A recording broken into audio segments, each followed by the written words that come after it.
Габдулла Тукай. Национальные мелодии. Вчера я слышал, песню кто-то пел, ту, что народом нашим сложена. И я подумал, сколько грусти в ней, как беспредельно жалобна она.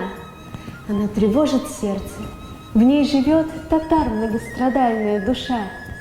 В протяжных звуках 300-летний гнет, горька она и все же хороша.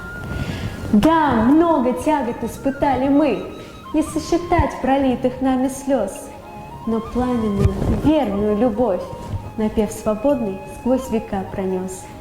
Я изумленно слушал, отойдя от повседневной суеты земной, и возникал передо мной Булгар, и Акадель текла передо мной. Не вытерпел я, подошел к певцу, спросил, коснувшись бережно руки: «Послушай, брат, что ты за песню пел?» Татарин мне ответил: «Алики». National Melody by Габдулла Тукай. Yesterday I heard someone sang a song, the song that was created by our folk, and at the same instant I thought how immensely sad and piteous it was. It's a heartbreaking song that lives in the our south of the Tatars. There are 300 years of suffering in its wailing sounds.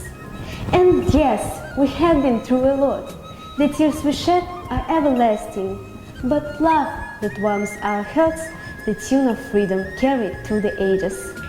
I listened in amazement, forgot about my daily troubles, and Bulgar has appeared in front of me, and Akidel has flowed.